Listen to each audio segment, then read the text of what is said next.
east of the United States and to go fishing in one of these men little boats, the Fidelity, on the Atlantic Ocean. For them it was a unique occasion to unwind after what were probably the 3 most hectic weeks in their professional career. The men, by the way, were co-workers in dealing which was to become the, let's say, almost career-consuming crisis of that career.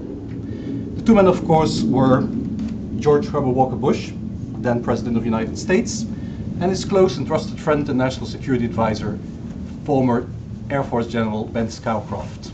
And the crisis they were dealing with was the fact that just 3 weeks before, in the night on the 2nd to the 3rd August of 1990, the armies of the Iraqi leader Saddam Hussein had invaded and occupied the Emirates, the oil-rich Emirates of Kuwait. The crisis, of course, would unfold into what was one of the major military engagements of the post-Second World War world in the beginning, February, April 1991, under the authorization of United Nations Security Resolution 678 that indeed authorized the use of force to basically liberate Kuwait and reinstate the old regime in Kuwait. In, let's say, the prevailing narration of the facts that came out of the US administration of Bush and was adopted and taken over by many, in particularly the Western press and also by the earliest historians of the conflict, you might say, triumphalist narration of the facts, this was basically pictured as a very clean, almost textbook application of what collective security under the United Nations Security Council should look like in the post-Cold War New World Order. By the way, the catch of the day of the 3 men in the little boat was quite important. It was 3 bluefish and a catchphrase, a New World Order, which they coined, or which Scowcroft suggested to his president Bush, to basically paint or denote the policies that over the last 3 weeks they had been developing with regards of a reaction, a US reaction and a UN reaction against this Iraqi invasion of Kuwait. Of course, this idea of a clean and textbook application of UN-sponsored collective security got a bit blurred in years to come, particularly, of course, in 2003, when there was a very important sequel in the invasion of Iraq by a coalition of the willing led by Bush Jr., the son of President Bush, the new president of the United States, Bush 43, 12 years later.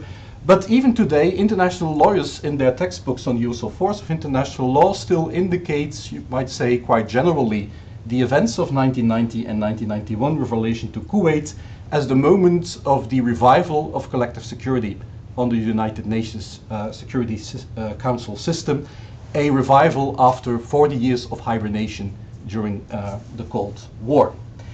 This lecture is part of a larger project, a book project I've been working on for some years, which is a book on the role, or absence of a role sometimes, of international law in the unfolding of the end of the Cold War and the creation of a new world order. One of the major parts of that book is indeed a reflection on this crisis of 1990-1991. What I'm going to try to do today is indeed to legally reflect on this meaning, on the exact meaning of what such a revival of collective security might constitute, or I would rather say a reinvention of collective security, to the extent that what was revived in 1990 was very different of what was designed in 1945.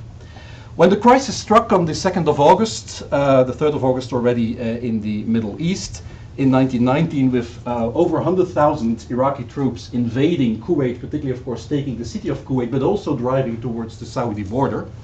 When these events unfolding in what was in the United States, the late hours of the 2nd of August 1990, you might say that the Bush administration was not caught unawares, but it was caught unprepared.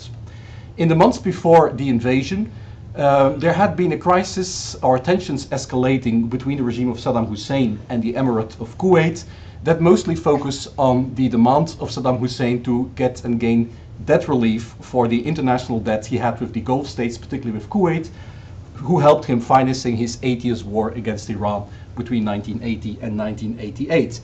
By the mid of July 1919, tensions had risen to the point that the United States took some, let's say, deterring communicative action against Saddam Hussein, which then probably caused Saddam Hussein to backtrack a little bit and now engage in Egypt-Saudi-sponsored mediation talks or talks with Kuwait.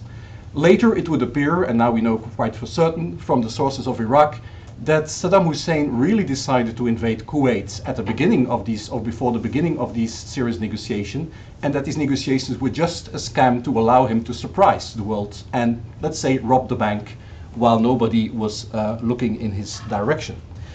But it left the Bush administration unprepared for this event. Nevertheless, the Bush administration successfully developed a, you could say, comprehensive or almost comprehensive strategy to deal with the crisis within 2 days and a half. Between the Friday morning of the 3rd of August and the Sunday afternoon of the 5th of August, in, let's say, a very hectic event or progress of internal and international diplomacy, the Bush administration and Bush President himself, or President Bush himself, designed a reaction. This reaction, I would say, was double. And I'm now going to focus first on the political, let's say, road towards the vote in the United Nations Security Council in late November 1919 of Resolution 678. That's the resolution that authorized the use of force to liberate Kuwait. And then I will go into the latter part of my lecture into the legal aspect of that. To look at the political side, and I'm going also, let's say, to limit the political side mostly to, you could say, the strategy of the Bush administration within an evolving grand strategy for a new world order after the Cold War. So that's a bit the context. If you look at the Bush's strategy, which was developed in these three first days, you might say that the strategy was dual, both in terms of goals and in terms of means. The strategy was dual to the extent that the decision was taken first and foremost to defend the Kingdom of Saudi Arabia. When the invasion of Kuwait struck, there was uncertainty, insecurity about the question whether this was a step in its own right or just the first step of Iraqi troops moving into the eastern fringes of Saudi Arabia, the fringes along the Persian Gulf, which, by the way, is where the vast majority of the Saudi oil reserves are. They are literally within striking distance of a couple of hours from the Kuwait border. So the first decision was obviously one to defend the kingdom and not to gamble on the fact that this was just, let's say, a final step for Saddam Hussein, which meant sending troops into the Saudi desert to protect the kingdom, which meant, of course, convincing the Saudi King Fahd and his regime for allowing American and maybe other international troops into the Kingdom of Saudi Arabia. The second goal of the Bush administration, and this was something which was far more disputed within the National Security Council of the principals and the deputies, so the president, the vice president, and so on and so forth, the different secretaries, Secretary of State, Defense, CIA Director, the Chief of Staff, Colin Powell of the Armed Forces, and so on. This was much more debated, but the second decision, the second goal of the strategy was to revert to the original situation, to the status quo ante the invasion. In other words, liberate Kuwait one way or another, and do so without negotiations and without concessions. And particularly this idea of without negotiations and without concessions, particularly without concessions, was crucial, particularly to Bush himself, to Dick Cheney, the defense secretary, but also to James Baker, the Secretary of State from the very beginning.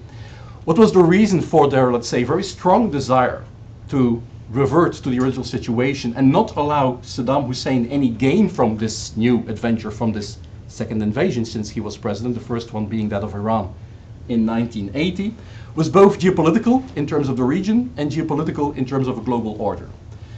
Simply said, the geopolitical calculation in terms of the region is that if Saddam Hussein would be allowed to gain from this aggression or this invasion, it would strengthen his claim to be the leader of the Sunni Arab world at a time when, let's say, the Egyptian position was still a little bit shaky so many years after Camp David, although already to some extent restored, and would allow new adventures, new aggressions, new expansions by Saddam Hussein in the future, would basically destroy the balance of power in the Middle East and might sucking the United States later in a new conflict anyway. So that was their reading of the local or the regional geopolitical context. The second global context was that of a new world order. It was the estimation that now that the Cold War was unwinding. Now that superpower competition, this was just weeks after the final agreement between the German Chancellor Kohl and the Soviet President Gorbachev about German unification. So this is really at the end of the Cold War, and just weeks after, that was the 17th of July. In this context, it was felt that in the future, regional leaders, regional powers would have more leeway to promote and pursue their own ambitions. And that allowing such a kind of an aggression by a sovereign state against another sovereign state, basically the annihilation of a sovereign state by another state, would be a very bad example for this so-called New World Order. It was also felt that this was an opportunity to test the Soviet Union and Gorbachev that they really meant business when they were pleading for a revival of the United Nations and for a kind of new world order of cooperation between the superpowers. So these were the two goals, and these are the strategic calculations behind it. What was then, let's say, the dual strategy to deal with that? Well, the dual strategy short term was to send troops, the Operation Desert Shield, within the desert of Saudi Arabia to protect Saudi Arabia. That meant deploying 200,000 American soldiers and preferably also troops from other Westerns, but particularly also other Arab countries, like for instance Egypt and later also Syria. Towards Saudi Arabia to protect the kingdom. So that's, let's say, instrument one for strategic goal one. The other instrument would be a oil boycott, or more generally an economic boycott, what Colin Powell would later call the strategy of economic strangulation. This, of course, could be done by individual countries. Bush had taken economic sanctions against Iraq and Kuwait within hours after the invasion, literally within hours. But it also would, of course, need the effort of an international coalition of states, particularly the trade partners, and particularly Arab countries or Muslim countries like Turkey and Saudi Arabia, who had pipelines for the exportation of Iraqi oil towards the outer world. Of course, the Iraqi economy, which is tremendously dependent on the export of one single commodity, oil, is extremely vulnerable to an international economic boycott, and it was decided to draw this card. It was also decided, and this was pushed of course by James Baker, the State Secretary, but also by Bush himself, who had been the American ambassador to the United Nations in the early 1970s, so the single most American president with actually inside UN experience. It had also been by Bush to build an international coalition, but also through the aid of the United Nations and United Nations Security Council. Why? Well, first and foremost, because it was understood that this would give more legitimacy and more support, particularly in democratic but also in non-democratic countries, for leaders to join in this anti-Iraqi coalition, even at the level of economic boycott, let alone in case of a later use of armed force. And secondly, it was also seen as a test case, basically for Gorbachev, to see whether indeed he would be willing not to veto any sanctioning of his traditional Soviet satellite Iraq in this context. So the decision to go to the UN was largely a political one, rather than one driven by lawyers. At this time, everything went also very, very quickly, and lawyers hardly had, let's say, a chance, except the White House counsel, Boyd and Gray, to directly communicate with the decision makers at the time between the 2nd and the 5th of August. I'm still talking here. Also, the two goals were understood to be linked at the hip, to be joined at the hip. Why? It was understood that the Saudis would never allow American troops into Saudi Arabia to protect them if at the end of the process Iraq would be stronger. So Iraq could not be allowed to keep Kuwait or even gain a kind of concession out of the liberation or the withdrawal from Kuwait. And on the other side, Saudi Arabia would never want to join into his economic boycotts of Kuwait, closing down the pipeline without protection against Iraq. Or the economic boycott, of Iraq, without protection against Iraq.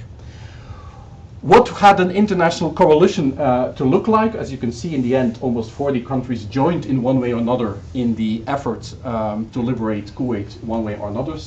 And actually there's more states. There's, for instance, also Japan, who paid a lot and footed quite some of the bill of the later operation.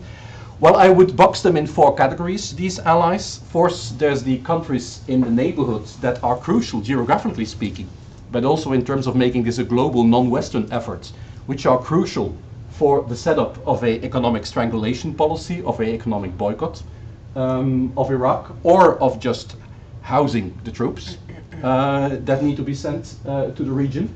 Secondly, there's the traditional Western countries from Western Europe, from Oceania, Japan, who are, let's say, very welcome to join in with troops, with money, with anything that they can to make this into a global effort and to unburden the United States of the financial outfall of whatever is going to happen at a time when, let's say, the Bush administration is locked in a fierce battle with the Democratic Party and with the Democratic majority in one of the houses about the budget deficits, which is actually what he anticipated to be his big problem for the fall of 1919 rather than the crisis before it happened.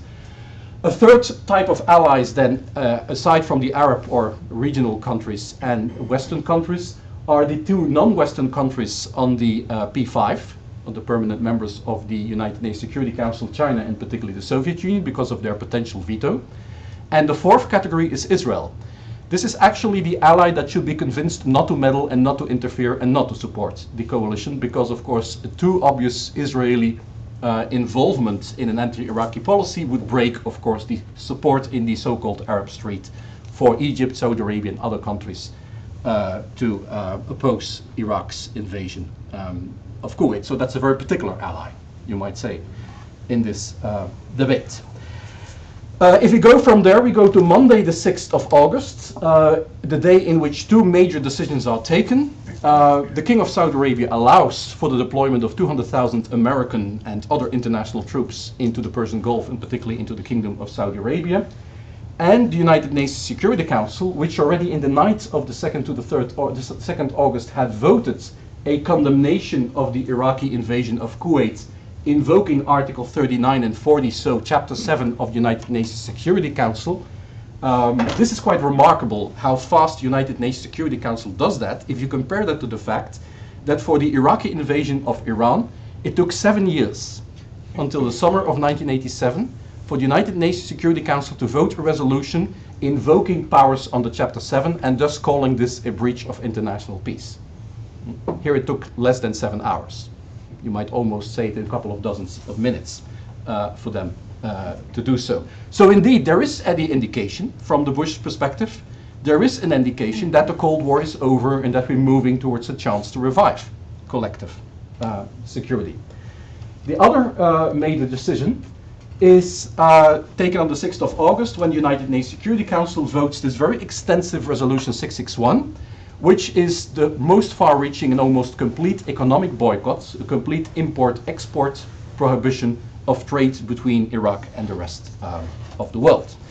In the weeks that follow between that Monday and then, if you like, the vote trip, or 2 days after, a next important vote in the United Nations Security Council, the Bush administration and its allies is mostly occupied with implementing this policy of economic sanction. That means closing the pipelines, which happens after a few days. That means convincing a somewhat recalcitrant Jordan that indeed it should also try to close down its trade with Iraq, of which it's very economically dependent. And that is having a discussion and an implementation of a policy of what is called maritime interdiction, the deployment of Navy ships and the use of Navy ships to control or stop better the exports of oil from the Kuwaiti coastline or the Iraqi coastline or any other commodities going in and out by ship from Iraq. Before we go there to this policy of maritime interdiction, first a word on Saddam's reaction. Saddam may not have anticipated such a fierce and sudden reaction by the Western world and by the United Nations and the global community, but his reaction is one of basically digging in his heels. First, he overturns his, let's say, previous justification of having invaded Kuwait to aid a revolution, a democratic revolution at the invitation of the new so-called democratic regime of Kuwait, which is of course a sham, into annexation of Kuwait as an additional or an old historic province of Iraq. Secondly, there's the hostage taking and the iconic picture here of Saddam prohibiting any foreign workers or any foreigners to leave Kuwait or Iraq, taking hostage dozens of thousands of foreign workers, including, by the way, some thousands Soviet advisors and oil workers, so not only Western people. There's the fact that he concedes on the old border dispute between Iraq and Iran, over which he started the war in 1980. So basically enhancing the stakes of now keeping Kuwait as an extension of Iraq, while making a major concession on territorial claims he fought a war over, at least allegedly, for 8 years. So he makes actually Kuwait into a much bigger stake now for Iraq and for, let's say, the survival of his regime as a regime that is capable of protecting the sovereignty of Iraq. And he makes a linkage with the Palestine-Israel conflict by saying that he's willing to negotiate about withdrawal if first Israel withdraws from the Palestine-occupied territories, which is of course targeted at the unity and the coherence of the Arab coalition, or the Arab countries within the coalition against him. By mid-late September, it becomes clear to the Bush administration that economic strangulation is not going to work quickly, that it may take many, many months, maybe years, before Saddam Hussein would withdraw from Iraq under pressure of just an economic strangulation. So the military option, which was always on the minds of the leaders, becomes more and more, let's say, probable. There's many resistances against the military option. I'm not going to go into that, but internal and external. There's the problem of massive violence on the Temple Mount in the beginning of October in Jerusalem, leading to the killing of a number of Palestinians by the Israeli riot police, which causes some votes in the United Nations Security Council, of course giving fire to the linkage between Israel and Kuwait on the Saddam side. There's resistance within the US Congress. There's rising resistance in the US public, as appeared through opinion polls.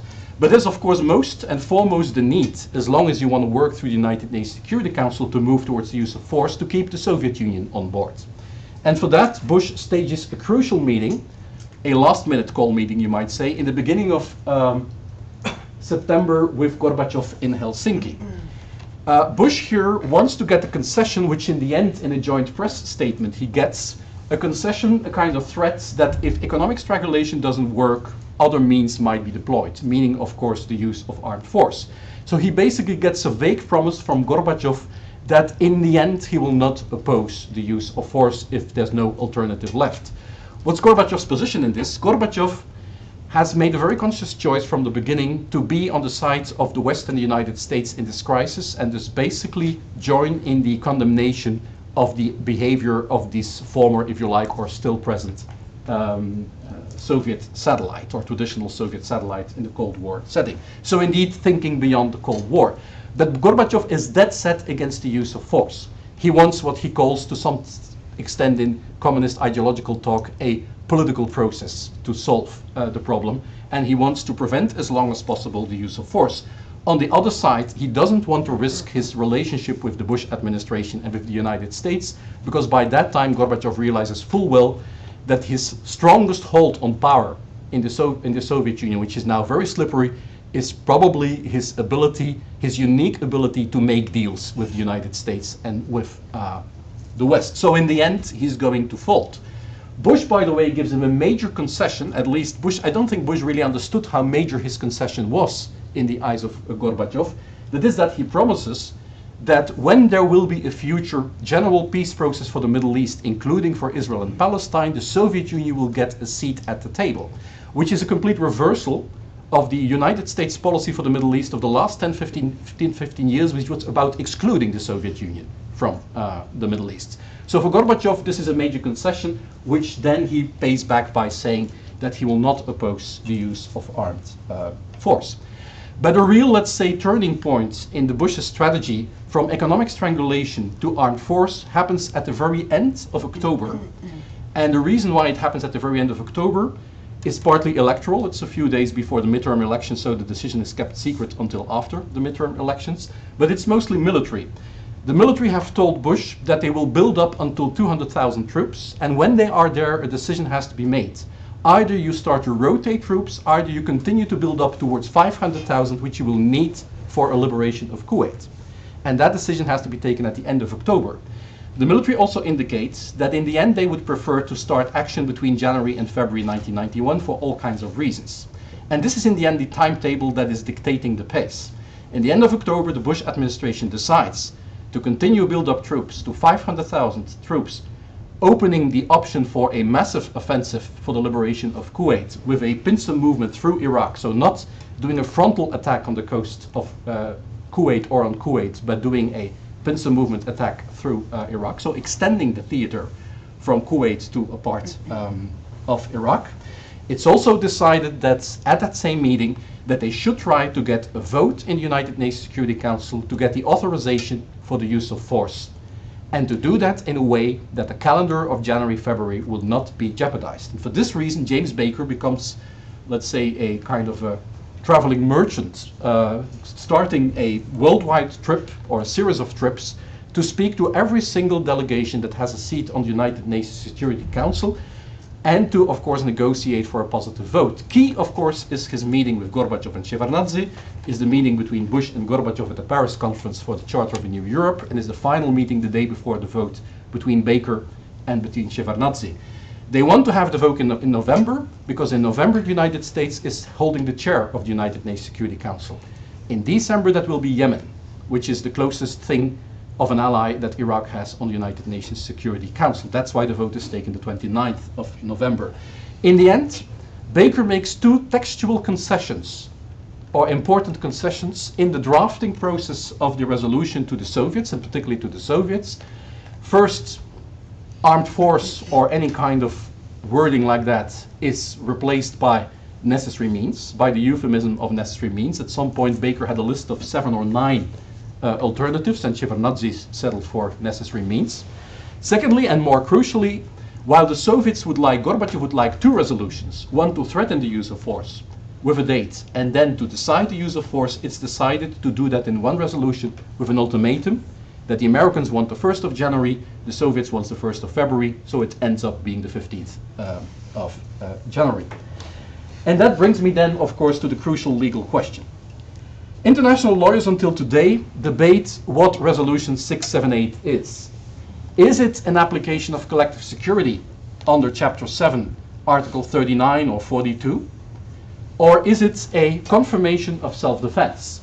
Or is it willingly and wittingly blurred, as Mark Weller seems to suggest in his book on Iraq, referring then to the example of Korea, the other major authorization to use force by the United Nations Security Council from the Cold War, that seems more in the area of confirmation of a right of collective defense, so defending an attacked ally, in this case South Korea, rather than collective security. What is this about? This is about, of course, about the text and the interpretation of the Charter, and particularly of Chapter 7. As you all know, the United Nations Charter holds a quite general prohibition to use or threaten armed force, with some exceptions. One exception being the use of armed force under the Article 42 by the Security Council itself. The other being Article 51, the exception of self-defense by individual states, individual self-defense, or by their allies, collective defense. Now, crucially about Article 42 is that it has, of course, to be read also in relation to the rarely read Articles 43 and particularly 47.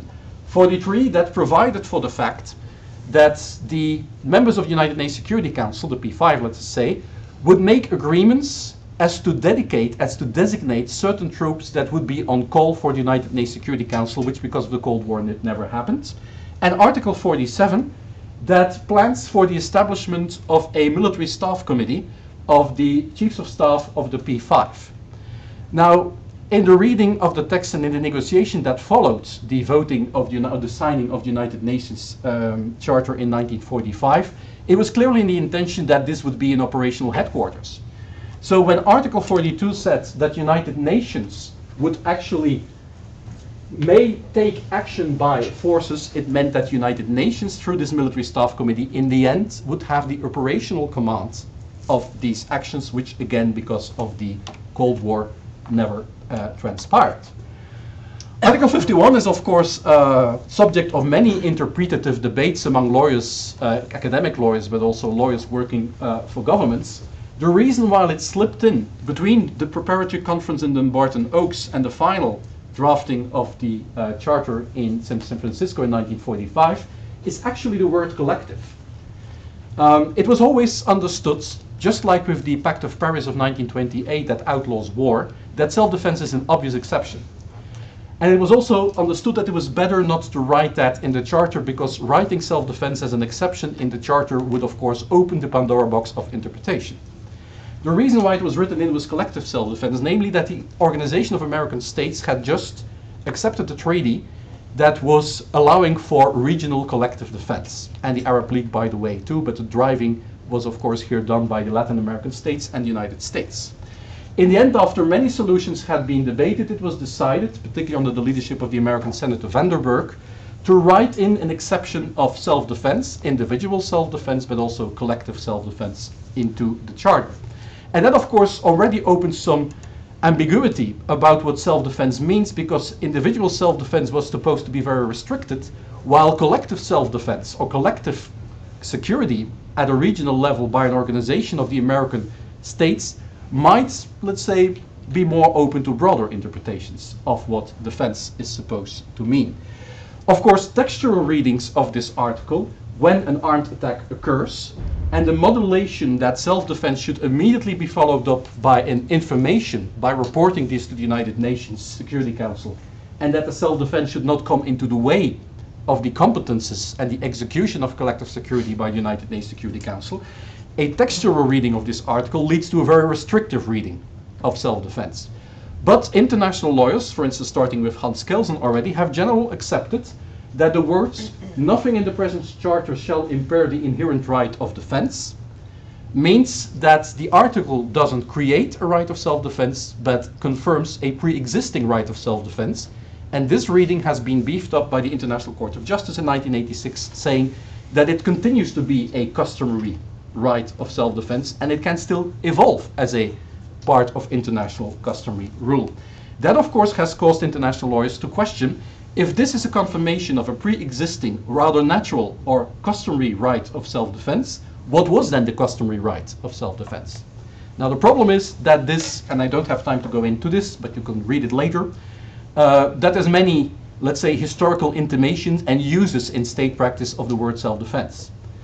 To very briefly give them that, one, there's a very restrictive sense of a proportional defense against an ongoing attack, an attack that has begun and an attack that has not yet stopped, and that defense needs to be proportional and located to the place of the defense as a measure short of war.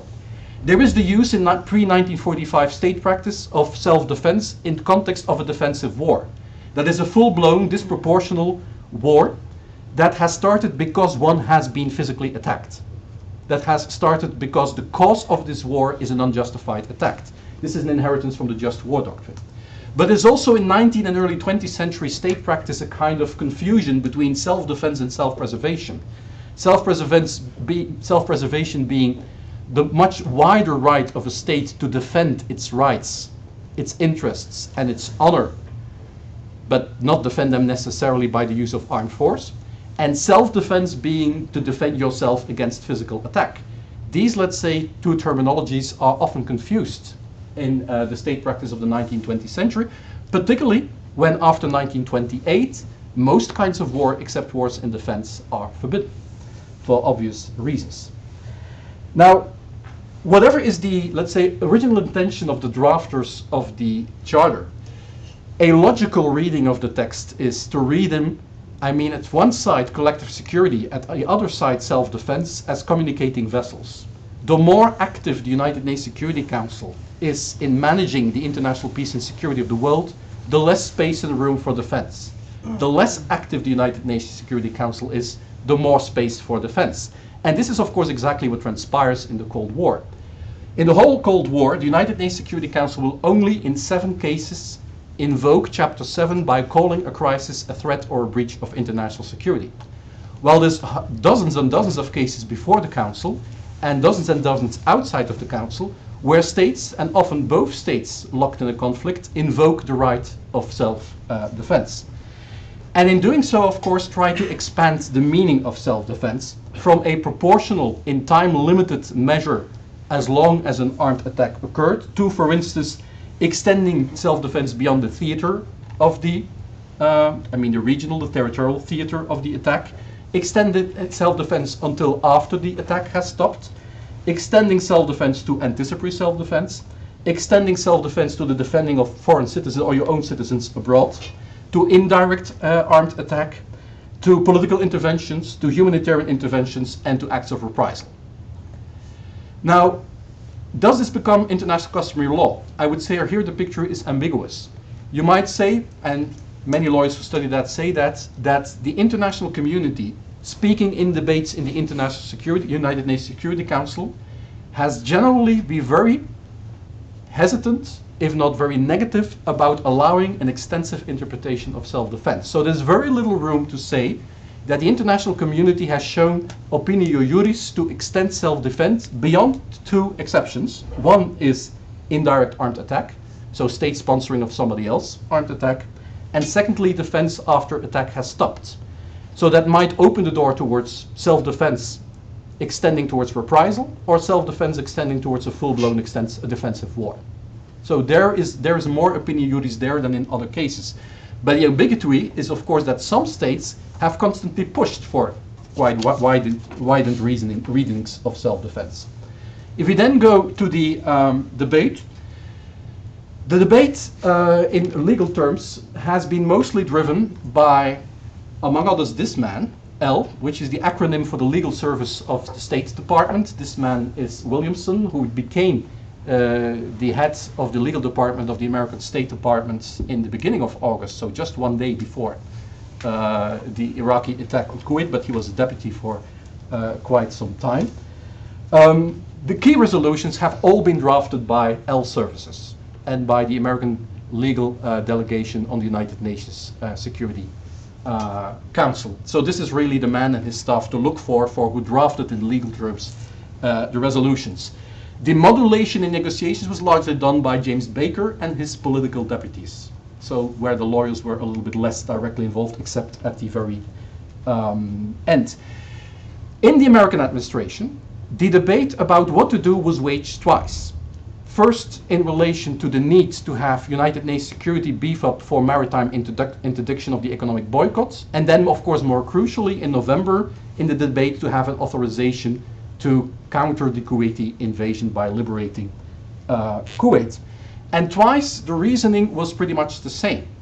The American lawyers, strongly supported by the British administration of Thatcher, and rather by Thatcher always than by her lawyers, you might say, but the American administration's legal reading, including that of its lawyers, was that the United States as an ally of Kuwait was perfectly authorized under Article 51 to do whatever was necessary to restore the status quo ante bellum. In other words, to liberate Kuwait and to reinstate the Sultan's regime. That was conventional wisdom. Among lawyers around the US administration, this was hardly debated. What was debated was the wisdom of seeking a UN authorization. And there you had three positions, I presume, because I don't have enough direct sources to say this with certainty. I'm still digging and trying to interview people. But it seems logically that there were three positions. One position was, that was a position of Abe Sofar, who was the predecessor of Williamson and who wrote an op-ed about this. Do not seek a authorization of the use of force from the United Nations because it's bad precedent and we don't need it. And anyway, it will modulate and weaken the right of collective defense. Another position was, yes, ask for a confirmation by the UN that liberating Kuwait is an act of Article 51, is an act of self-defense. But most lawyers were against that because that, of course, would modulate and give UN power over the execution of self-defense. The third position is the position that won and that appealed to the political leadership. Both Baker and Bush were crucial here again, I mean personally crucial here again. The third position was, we have a perfect right to liberate Kuwait under self-defense as long as Kuwait wants us to do that, which was obviously clear that they wanted to do that, but we'll seek an additional second legal justification for the liberation of Kuwait, which we don't need, but is politically astute and wise to keep the coalition together. And that is the American reading and drafting of Resolution 678. So my reading of the resolution, by the way, is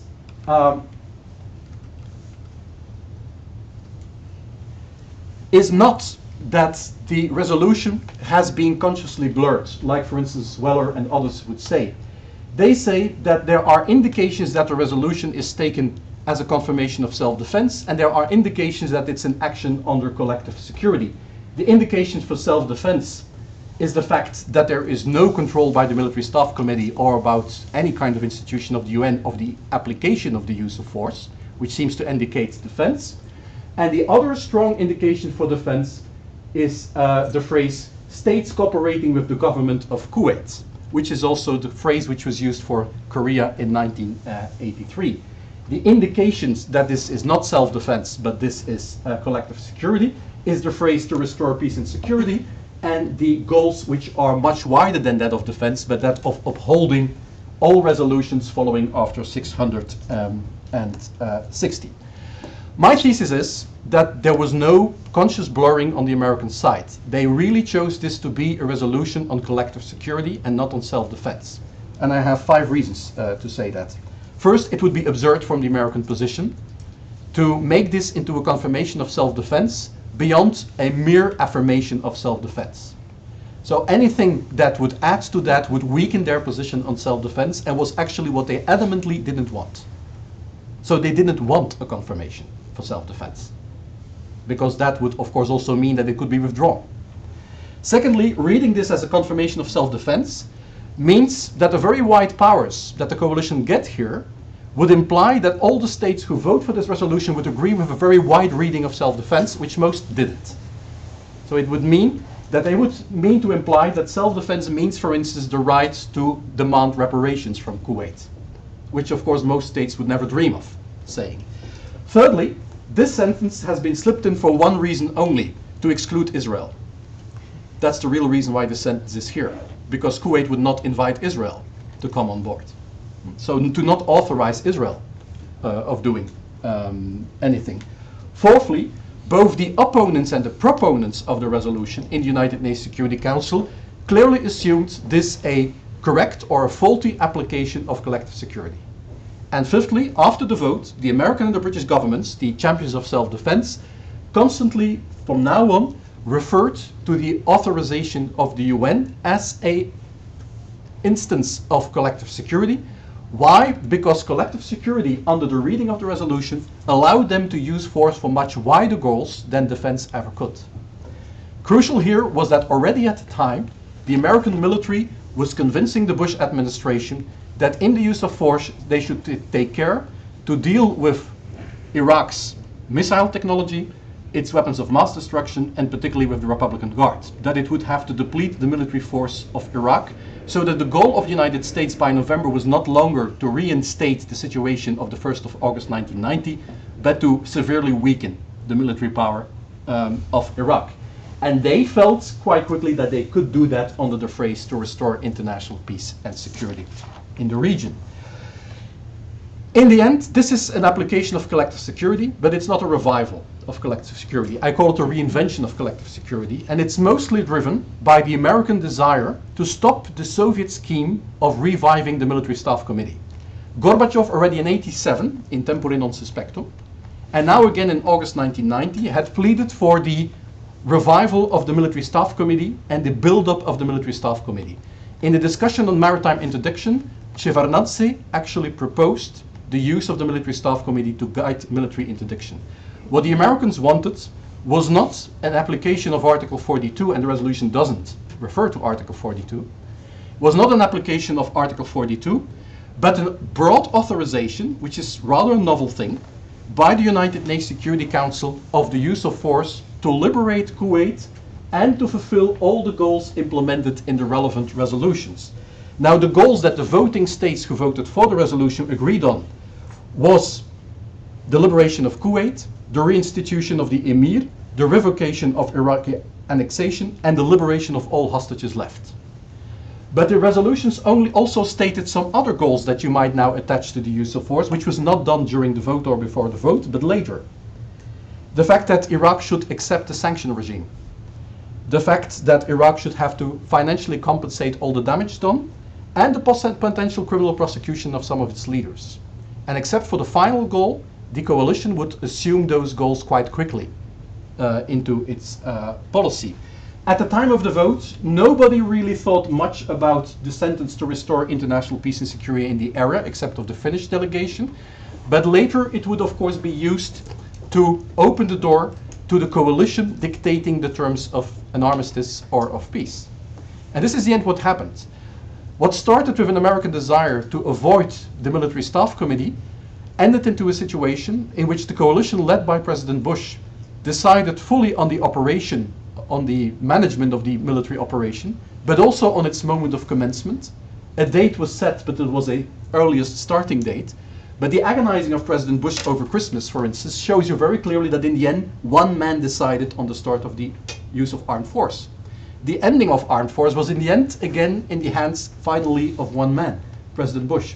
So the whole management of the conflict, including the moment of beginning and the moment of ending and the conditions of ending it, were otherwise also delegated by the United Nations Security Council to the coalition, as long as the Security Council would not be in a position to vote a new resolution, which of course with three veto holding powers on the side of the coalition is not self-evident, to say the least. Is this a precedent for the revival or the precedent for the revival of the United Nations Security Council's use of collective security after the Cold War? Absolutely yes, but it is a very different revival of the one that was envisioned by the framers of the Charter in 1944-1945.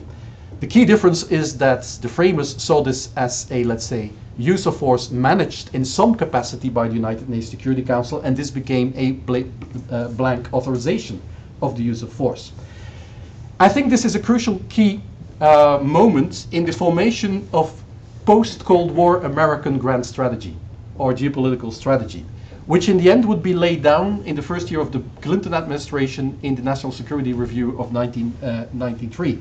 What is that strategy in legal terms? The strategy in legal terms is the, let's say, acknowledgement of the fact that over the Cold War, the United States has used a very wide reading of self-defense and a wider and wider reading of self-defense, surely extending it in self-defense after the attack has stopped, meaning reprisal, surely extending that in self-defense which may be disproportional to the attack, meaning defensive war, which is ultimately illegal, of course, in the current international legal system, and also the use of force to protect vital interests. The Carter Doctrine of 1979 that says that any interference in the Persian Gulf and with the oil trade is a vital interest of the United States and may lead to the use of armed force under Article 51.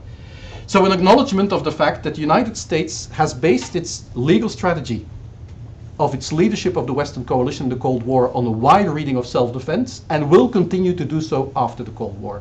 So the first leg of this new geopolitical legal strategy of the United States is that they will hold to a wide reading of self-defense and that they will use it to defend themselves, their allies, their rights and vital interests when they deem fit under Article 51. But it's also an active promotion by the Bush administration of an alternative instrument of international peace and security. The Bush administration is willing to revive collective security in a certain fashion as an alternative strategy under two conditions. First, it should never come into the way of America using its right of self-defense. So they will still keep the liberty of acting without collective security. But when they act within collective security, they basically want to set the score and to call the shots. So benign leadership in the post-Cold War world, yes, but leadership most of all. That happens, and to that extent, if you read it like that, the application of collective security in 1991 is textbook from the American side, but it comes at the cost of a crumbling consent. Every crucial vote has less yay votes and more abstentions or no votes in that process of about a year.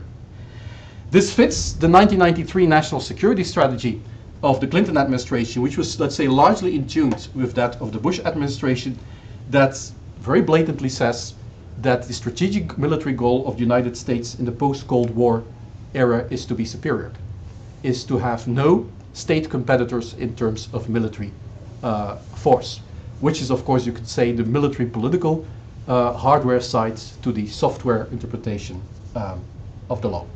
Thanks for your attention.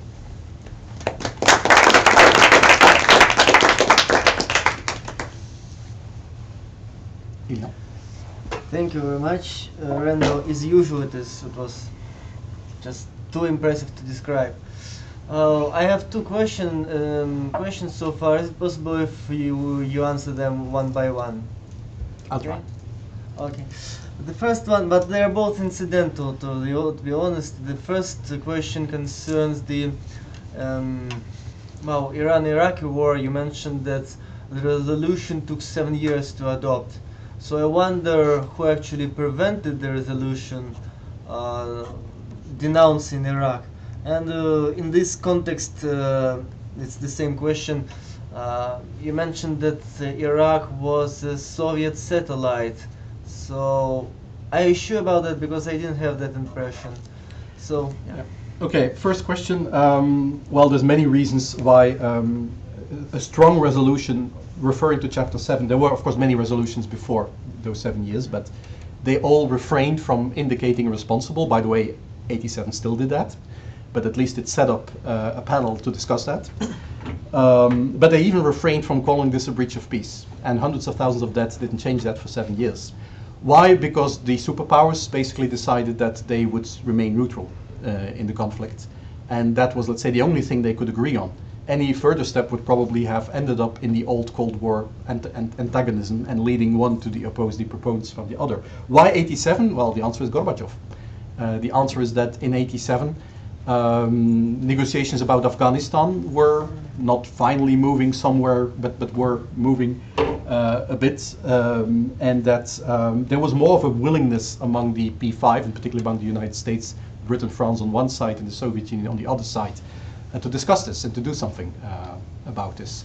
So it's an indication of the reawakening of collective security, you might say, much earlier.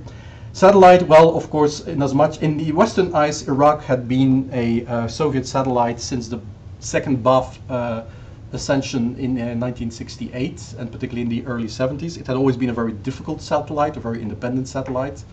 Then, of course, in the war between Iraq and Iran, in the beginning of the war, the Brezhnev regime actually loosened its ties to Iraq in the hope of bringing in Iran on its side, which was by that time, of course, a mortal enemy to the United States. That backfired, and then from 83 you see the Soviet Union backing Iraq a bit more. At the same time, of course, you see the United States and some Western countries starting to back Iraq more because they're losing the war against Iran.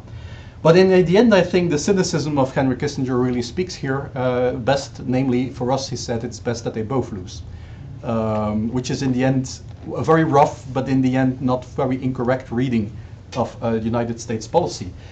What happened is that at the beginning of the Bush administration, so 89, so 1 year down the road of the end, half year down the road of the end of the war between Iraq and Iran, the Bush administration had very unarticulated and vague hopes about improving its relation with Iraq, while seeing many reasons why this would be very difficult. And somewhere in the end of 89, that hope broke down, and the United States started to take very carefully and very hesitantly, and of course the Bush administration has been reproached for that later, more and more distance from Iraq. That then actually inspired Saddam Hussein to all of a sudden start to believe in a great United States, Israeli, Kuwaiti conspiracy to bring him down. And at that time he also thought that, of course, going back to the Soviet Union was no option. I'm talking January 1990, so the Soviet Union was already in deep crisis internationally speaking, with Lithuania and so on. So that was not really an option anymore. What Saddam Hussein then estimated at the time was that there was 1 or 2 or 3 years left in the unfolding of the Cold War, and that would give him an opportunity to act, because after that period, the United States would be simply too powerful in the Middle East to do anything. So to some extent, he believed in a conspiracy and in a window of opportunity. The second certainly proved wrong. The first was a chimera, of course, but that dictated his behavior. Then, of course, in the diplomatic process, there were a lot of states willing to negotiate with Saddam Hussein, and a lot of leaders willing to negotiate with Saddam Hussein in the fall of 1990 and the early months of 1991. One of the most active ones was Gorbachev, and to that extent, of course, the Middle East specialists in the Communist Party Central Secretariat for International Affairs, Primakov, who was a trusted confidant of Gorbachev, were very active in trying to broker a deal. But that went nowhere for 2 reasons. First, because the Americans didn't want to make any concession, but I would say even more so because Saddam didn't want to go down without serious gain or without a fight. So there was never any intention on the side of the two, let's say, protagonists in the conflict to really try to broker a deal. Thank you. That answers it. Well, another question. Maybe there's also other. But I actually, that was the first one. I was supposed Okay, to be sorry, one yeah. question. Sorry about Okay, that. It sorry. sounded as two. Then I'll limit my answers. Yeah. You mentioned that Gorbachev's position was weak. That's why he was dependent on his good relationships with the U.S. Could you provide more specifics on that?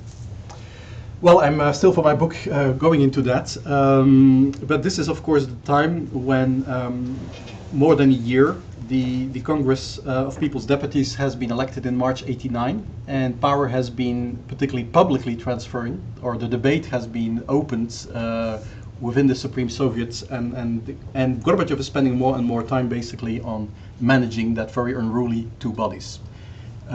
That's one thing. Of course, the West realizes that full well. Secondly, of course, that brings him more and more into a collision course with many in the Communist Party that to some extent still see him as their leader and thus the logical man to follow and the natural leader to follow, but are more and more critical, of course, about two things: this shift of power from the party to these elected bodies, and secondly, of course, the drive to independence in the Baltic, which he loses control of, and thirdly, but maybe less importantly, the loss of Germany. Or of East Germany. And what Gorbachev still can play is the disarmament negotiations that go on and that have been scoring a very successful result in Bush's signing of the START treaty just days, will have a very successful end a year later in July 1991 by Bush signing the START deal. So here he is, let's say, still crucial in this shared goal by the Communist Party leadership of disarmament, nuclear disarmament particularly. He of course also constantly says that thanks to him the Americans are not pushing too much for Baltic independence. And then there's the very important question of getting more credit from the West, financial credit from the West. So he plays these cards, you see that in Politburo reports and so on, to beef up his position within the Communist Party and within the Congress. And he certainly makes a choice, whether that is valid or not, but he clearly makes a choice in August, September 1990. If I lose my privileged relationship with Bush, I'm done. So I will oppose use of force as long as possible, but not at the price of losing my relationship with Bush. And when Bush understands them, that he basically starts to neglect them. So I don't completely agree with you, but thank you very much. Maybe we'll discuss later. Inge? Mike. You mentioned people like Mark Weller who now try to analyze this state practice. But I was wondering, what was the response of the scholarly community in 1990 itself to these resolutions? Was it indeed seen as a continuation of 1945, or was it indeed interpreted as this dangerous blanket? Well, let's say. The vast majority immediately voted for collective security, including Weller, by the way, but he points out the fact that you might read it differently, but he says it's really collective security, Greenwood, for instance. There's some, let's say, people who are very much, in general, in favor of a wide reading of self-defense, like Joram Dinstein, who from the very beginning said this was just an application or confirmation of self-defense. So it, in the end, returns to your reading about self-defense, the whole debate. Of course, it's generally acknowledged that this is not the kind of application of collective security as Article 42 and others provide, but this is actually generally understood because largely this is, of course, an argument from history. This is an argument of opposing something that happens now after 40 years of basically hibernation and something that was written in a very specific context in 1945. Don't forget, as I always say to my students, when you read this article, the Second World War is not over. They're fighting the Second World War when they sign this against Japan. So the context is very important, but very different at the time. So mostly, let's say, international lawyers are not much concerned with this kind of authentic interpretation against. But what is actually, I think, something that is not seen enough is that there was serious discussion, at least from the Soviet side and some other countries, to revive Article 47. And that is something that the Americans were mortified with. It also embarrassed James Baker quite a lot, because James Baker made a slippery remark to Shevardnadze in the first days of the crisis. He invited Shevardnadze, or the Soviets, to send troops. And that combined then with the military staff committee chimera, or let's say danger for the Americans, put Baker in a position that he really now had to prove to the military and to the White House and to Scowcroft that he would keep the door closed on that. So it was a, let's say, real concern for a few weeks. And then, of course, after this, it evaporated. The military staff committee didn't return in that same context again. If that's an answer. Mike? I got two related questions. One sort of trying to understand how, like, approaching this case study from a historical point of view. The key term you're using, you brought up a lot, is revival. So does this count as a revival? But we haven't really talked much about what has happened after it, and what has happened since. So I'm wondering, as a historian, when you look at this, and you look at it as it happened in 1990, you know, there was all these years beforehand, and then all the years that have come since. Do we look at it as an exception, or do we look at it as a model of something that has happened since? So historically, how can we evaluate this for what it was? And related to that, I think, is I'm trying to.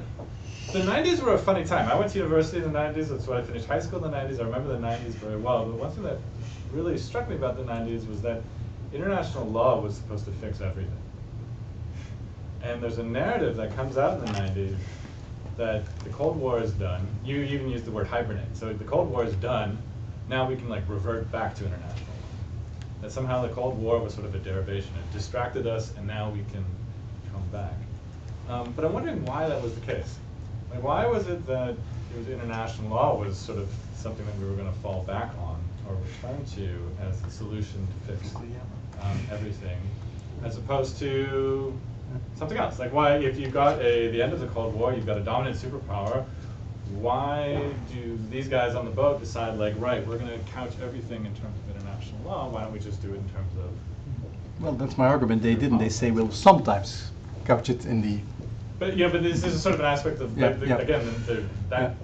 Yeah, it's a very... And this is the question about the exception, right? Because the exception really is that decade before, like, 9/11, where there was this huge faith that was sort of going to either be a legitimate justification for political action, or actually was the solution for all the world's powers. And so to understand this as an exception or a model, I'm wondering if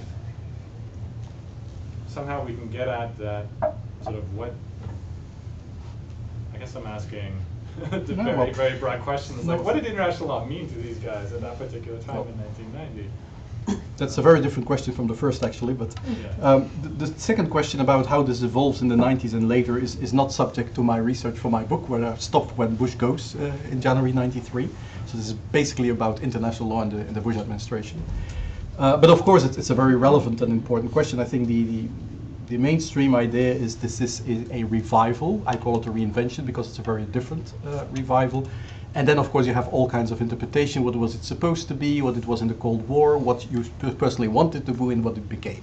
So the only thing that scholars seem to agree on, this is the precedent that put the United Nations Security Council in a more central place than it was in the Cold War in terms of safeguarding and restoring international peace and security. And then, of course, there was a huge proliferation of resolutions under Chapter 7 and not completely under Chapter 7 in the years to come.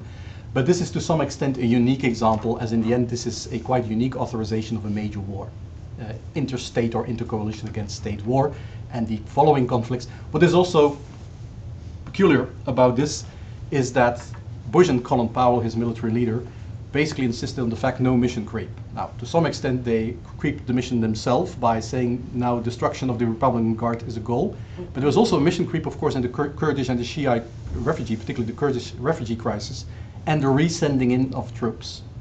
So a humanitarian intervention, if you like, avant la lettre.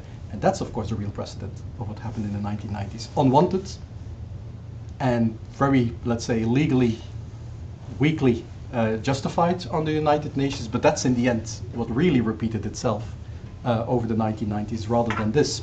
So that's that answer. The second answer is that's in the end my big question of my book, and I'm not yet there.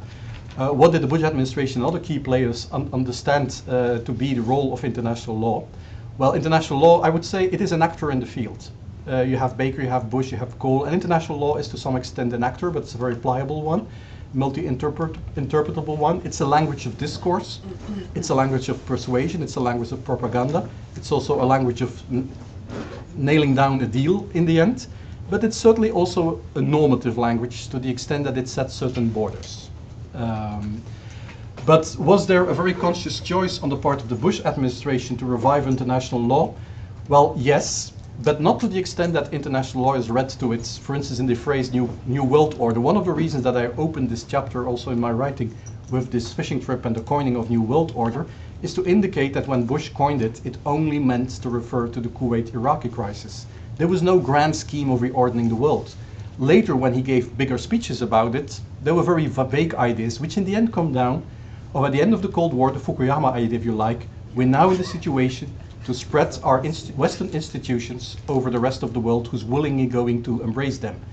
The spreading of the institution that was the Federal Republic of Germany to East Germany, the spreading of the Western institution that was the Council of Europe to Central Europe, and indeed to some extent the spreading of Western readings or Western desires about international law to the rest of the world. So to the extent that international law was read as something that the West had wanted in 1945-48, that the West had designed, that the West had weaponized to some extent in the Cold War, it was logical now to apply it, let's say, in the eyes of the geopolitical superpower led by Bush and then Clinton to some extent. Of course, that took its own life. The humanitarian, the human rights argument became stronger. International lawyers and human rights lawyers got more of traction.